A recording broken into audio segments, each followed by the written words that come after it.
तो वीडियो की स्टार्टिंग में हमें डुएल खत्म हुई कम से कम 1 महीने के बाद का सीन दिखाया जाता है। वहीं हमें लॉर्ड के माउस को दिखाया जाता है जो तेजी की रफ्तार के साथ लगातार वहां से गड्ढा खोद रहा होता है। वहीं उसके इस एक्शन को देखकर जेबीएस शॉक होते हुए कह रहा होता है, मास्टर लॉर्ड, अब मैं बहुत लंबे वक्त से देख रहा हूँ कि आप यहाँ पे बहुत सारे गड्ढे खुदवा रहे हैं। वहीं उसकी बातों को सुनने के बाद लॉर्ड उसे बता रहा होता है, मैं यहाँ एक सेपरेट रोड बनवा रहा हूँ। वहीं लॉर्ड की बात सुनकर जेबीएस मन ही मन कह रहा होता है, क्या कहा रोड? ये रोड क्या होता है? तभी वो थोड़ा कंफ्यूज होते हुए कह रहा होता है, मास्टर लॉर्ड, पर आपने इस चीज के लिए अपने लेबर्स को क्यों नहीं बुलाया? वहीं जेवियर की बात सुनकर लॉर्ड मनी मन हंसते हुए कह रहा होता है, क्या कहा तुमने, लेबर? अरे तुम सच में इस चीज के बारे में सोचते हो? मेरे पास इतनी बढ़िया चीज है जो लगातार इतनी बड़ी तरीके से गड्ढे खोद सकती है, एकदम बराबर तरीके से। और तुम्हें लगता है हमारे वो सो कॉल्ड लेबर ये सब कर सकते हैं, वो भी इतनी जल्दी? तभी लॉर्ड जेवियर को रोड के बारे में बताते हुए कह रहा होता है, वैसे रोड का जो इन्वेंशन है वो हमारे एंशियंट टाइम में हो चुका था, और रोड एक ऐसी चीज़ है जो ज़्यादातर पीपल को बहुत ज़्यादा पसंद होती है। वैसे रोड को एक तरह का रोड सिस्टम भी कह सकते हैं, क्योंकि रोड सिस्टम के आने के बाद ट्रांसपोर्टिंग में हमें बहुत मदद मिलती है। वैसे जेबियर, मैं अभी अपने मैंसन की तरफ जा रहा हूँ, क्योंकि मैंने तय किया है कि हम सबसे पहले बैरन मैंसन में ही ये रोड तैयार करेंगे। पर जेबियर को कुछ भी समझ में नहीं आया होता है। वो कह रहा होता है, मास्टर लॉर्ड, पर ये रोड होता क्या है, मुझे अच्छे से समझ में नहीं आया। वहीं जीवेर को कुछ भी समझ में नहीं आया है। वहां से जाते हुए लॉर्ड हंसते हुए कह रहा होता है, अरे तुम इस बात की चिंता बिल्कुल मत करो, बस तुम देखो और वॉच करो। वैसे भी ये चीज़ जब पूरी तरीके से तैयार हो जाएगी तब तुम्हें अच्छे से समझ में आ जाएगा कि ये क्या है। वहीं लॉर्ड की बात सुनकर जेवियर कंफ्यूज हो गया होता है, उसको कुछ भी समझ में नहीं आ रहा होता है। जब लॉर्ड वहां से जा ही रहा होता है तब जेवियर उसे रोकते हुए कह रहा होता है, मास्टर लॉर्ड, मैं आपसे कुछ पूछना चाहता हूँ। मैं ये पूछना चाहता हूँ कि आपने इतनी सारी चीज़ों को इतनी जल्दी कैसे सीख लिया? वैसे भी आपके जितने भी कंस्ट्रक्शन वर्क हैं वो एक नॉर्मल इंसान नहीं कर सकता। और इसके साथ ही आपने मुझे ये भी नहीं बताया कि आप समनर कब बने, और ये दोनों के दोनों काम कोई नॉर्मल इंसान नहीं कर सकता। तो मास्टर लॉर्ड बताइए कि आपने ये कैसे किया? वहीं जेवियर की बातों को सुनने के बाद लॉर्ड वहीं रुक गया होता है। वो एकदम शांत खड़ा रहता है, उसके मुंह से कुछ भी शब्द नहीं निकल रहे होते। वहीं उसे कुछ भी जवाब ना देता हुआ देखकर जेवियर थोड़ा सीरियस हो गया होता है। वो अपनी गंभीर आवाज़ में कह रहा होता है, क्या आप सच में हमारे मास्टर लॉर्ड हैं?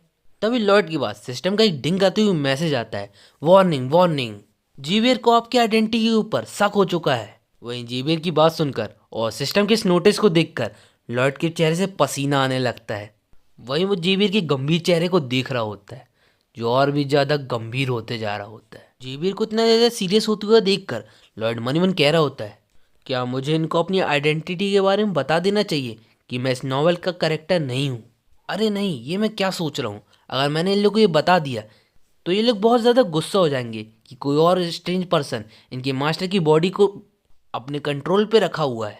नहीं, मैं ऐसा नहीं कर सकता। अगर मैंने जेवियर को इसके बारे में बताया तो जेवियर अपने शॉट के एक ही बार में मेरे को 2 टुकड़ों में बांट देगा। तभी लॉर्ड अपनी एक्टिंग करते हुए कह रहा होता है, जेवियर, तुम तो बहुत बड़े बुद्धू निकले, तुम बहुत ज़्यादा एनॉइंग हो, पता नहीं तुम क्या फालतू की चीज़ें सोच रहे हो। वहीं उसकी इस एक्टिंग को देखकर सिस्टम उससे कह रहा होता है, वाह मास्टर, आप बहुत अच्छी एक्टिंग कर रहे हैं।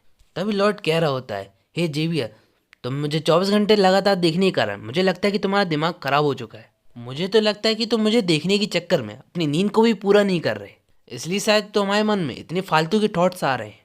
वहीं लॉर्ड की इतनी सारी बातें सुनकर जेवियर के चेहरे से पसीना आ रहा होता है। वो कुछ भी नहीं कह पा रहा होता है कि वो क्या कहे। वो मन ही मन कह रहा होता है, मुझे देख के तो ऐसा लग रहा है कि मास्टर लोग एकदम नॉर्मल है।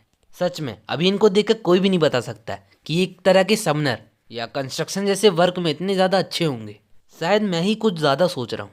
तभी लॉर्ड चिढ़ते हुए कह रहा होता है, हे जेवियर, तुम अपने आप को बस जीनियस समझते हो। तुम बस ये सोचते हो कि तुमने अपने 20 की एज में स्वॉर्ड मास्टरी के साथ साथ माना फ्लो को अच्छे से सीख लिया, इसलिए तुम एक जीनियस हो। क्या तुम्हें नहीं लगता कि तुम भी बहुत ज़्यादा सस्पिशियस हो, या और कोई भी जीनियस हो सकता है, या फिर वो जल्दी मैजिक सीख सके?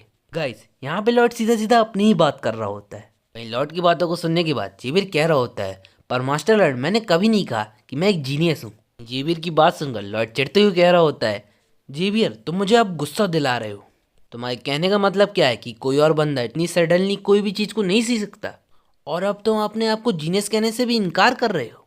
तो मैं क्या हूँ? मैं एक बहुत बड़ा बुद्धू हूँ जिसने समनिंग मैजिक को इतनी जल्दी सीख लिया।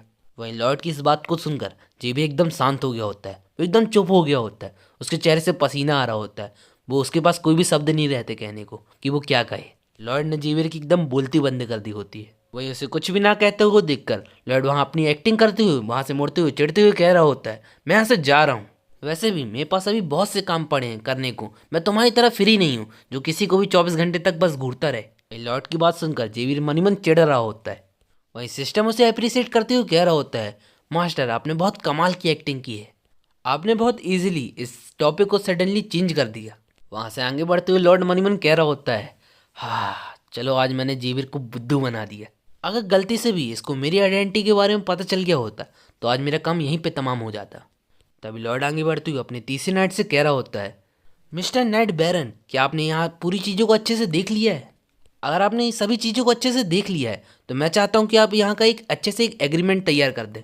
वहीं लॉर्ड की बातों को सुनने के बाद तीसरा नाइट कह रहा होता है, हाँ मैं समझ गया, वैसे भी इस जगह कंस्ट्रक्शन बहुत सही तरीके से चल रहा है, इसलिए मैं अभी पेपर्स को तैयार करवा देता हूँ। वहीं पीछे से आते हुए जीविर कह रहा होता है, मास्टर लॉर्ड मुझे माफ़ कीजिए लेकिन मुझे आपको कंपनी देना ही होगा क्योंकि आखिरकार ये मेरी ड्यूटी है। वैसे अभी आप कहाँ पे जा रहे हैं? वहीं जीविर की बात सुनकर लॉर्ड हंसते हुए कह रहा होता है, मुझे पता है ये तुम्हारी ड्यूटी है और ये ऑफिस से बात है कि तुम अपने काम से पीछे बिल्कुल नहीं हटोगे, वैसे तुम मेरे पीछे आ सकते हो। वहीं लॉर्ड के पीछे करते हुए जीविर कह रहा होता है, मास्टर लॉर्ड पर आपने मुझे ये नहीं बताया कि हम कहाँ जा रहे हैं।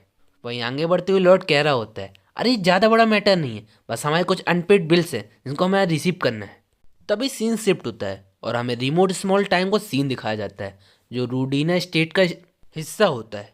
वहीं हमें एक होटल के रूम का सीन दिखाया जाता है। वहीं हमें होटल के अंदर एक बंदे को दिखाया जाता है जो टेबल को गुस्से से पीट रहा होता है। डैम इट, वो बंदा गुस्से में चिल्लाते हुए कह रहा होता है, मुझे इतने ज़्यादा पैसों का नुकसान कैसे हो सकता है, उन बास्टर्ड को मैं छोड़ूंगा नहीं, ये जरूर उन बास्टर्ड की कोई गंदी ट्रिक होगी जिसके कारण मुझे इतने ज़्यादा लॉस हुआ। तभी हमें उस बंदे की आइडेंटिटी के बारे में हमें बताया जाता है। वो एक रियल एस्टेट स्कैमर रहता है जिसका नाम थॉडोस रहता है। तभी हमें एक काले कोट वाले एक और बंदे को दिखाया जाता है जो उससे कह रहा होता है, थॉडोस तुम्हारे लिए गैमलिंग करना तो नॉर्मल ही है, फिर आज इतना ज़्यादा पैसों का नुकसान कैसे हो गया?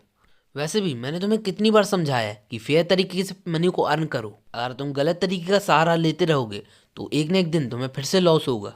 वैसे मेरा काम आपको गार्ड करने का है, मैं आपको ज़्यादा सलाह नहीं दे सकता, लेकिन मैं आपको ये चीज़ बताना चाहता हूँ कि अगर आपने मेरे को टाइम पे पैसे नहीं दिए तो मैं आपको सिक्योरिटी नहीं दे पाऊंगा और मैं आपको गार्ड नहीं कर पाऊंगा। वहीं उस बंदे की बात सुनकर थॉडस पहले चिढ़ गया होता है, फिर वो डरते हुए कह रहा होता है, मैं तुम्हारी पूरी पेमेंट कर दूंगा लेकिन प्लीज़ अगर तुमने मुझे सिक्योरिटी नहीं दी तो मुझे बहुत बड़े खतरे का सामना करना पड़ेगा। वहीं थॉडस की बात सुनने के बाद वो बंदा कह रहा होता है, अभी आपने जो कुछ भी कहा है उस पर कायम रहना और मुझे टाइम पे पेमेंट मिल जानी चाहिए, नहीं तो मैं आपको गार्ड नहीं कर पाऊंगा। वहीं उस बंदे की बात सुनकर थॉडस के चेहरे पे चिंता की लकीरें आ गई होती हैं, उसके चेहरे से पसीना आ रहा होता है। वो मनी मन चढ़ते हुए कह रहा होता है, अरे यार आज मैंने गैम्बलिंग में बहुत बड़ा लॉस कर दिया है, अब मैं और पैसों का इंतजाम कैसे करूं? मुझे कुछ भी जुगाड़ करते हुए पैसों का इंतजाम करना ही होगा, नहीं तो मेरे ऊपर बहुत बड़ी प्रॉब्लम आ जाएगी। वैसे भी कई लोगों को मेरे बारे में पता चल गया है, अगर मैं यहाँ से जल्दी नहीं निकला तो मैं जल्दी पकड़ा जाऊंगा।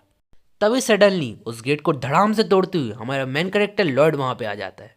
वहीं लॉर्ड को गेट तोड़ता हुआ देखकर और उसे अंदर आता हुआ देखकर थोड़ा चिढ़ते हुए कह रहा होता है, हे तुम कौन हो और बिना परमिशन के यहाँ कैसे आ सकते हो? देखो मैं पहले ही बता देता हूँ, बिना वजह यहाँ ट्रबल क्रिएट मत करो। वहीं उस बंदे की बात सुनकर लॉर्ड हंसते हुए कह रहा होता है, ओह रियली, मुझे माफ़ करना कि मैं इस तरीके से यहाँ पे आ रहा हूँ, लेकिन मैं भी क्या करूँ, तुम्हारी हरकतें ही ऐसी हैं कि मुझे यहाँ पे आना ही पड़ा। तभी वो अपनी गंभीर आवाज़ में कह रहा होता है, वैसे मैंने तुम्हें अपनी आइडेंटिटी के बारे में बताया नहीं, मेरा नाम है लॉर्ड फ्रंटेरा और शायद मुझे अपने नाम के अलावा और भी ज़्यादा कुछ बताने की ज़रूरत नहीं है, मेरे बारे में तुम अच्छे से जानते होगे। वहीं लॉर्ड फ्रंटेरा का नाम सुनकर थॉडस का मुंह सूख गया होता है, उसकी आंखें बाहर आ गई होती हैं और वो अपनी कांपती हुई आवाज़ में कह रहा होता है, क्या कहा लॉर्ड फ्रंटेरा? वहीं लॉर्ड को देखकर वो काले कोट वाला बंदा कह रहा होता है, थॉडस तो क्या हम इस बंदे को यहाँ पे मार दें? वहीं थॉडस की बात सुनकर वो बंदा हड़बड़ा गया होता है, वो हड़बड़ाते हुए कह रहा होता है, अरे तुम पागल हो गए हो क्या? ये सिटी के बैरन फैमिली का सन है, हम यहाँ कुछ भी नहीं कर सकते, हमें यहाँ से जल्दी भागना पड़ेगा। वहीं मामले की गंभीरता को समझते हुए वो बंदा जल्दी से थॉडस को पकड़ते हुए उस होटल की विंडो से सीधा जंप मार देता है। वो थॉडस को लेकर जमीन में आ गया होता है, लेकिन जब वो बंदा सामने के नज़ारे को देखता है तब वो शौक होते हुए कह रहा होता है, जी कौन है? सामने वाले बंदे को देखते हुए वो कोट वाला बंदा कह रहा होता है, ये बंदा कौन है?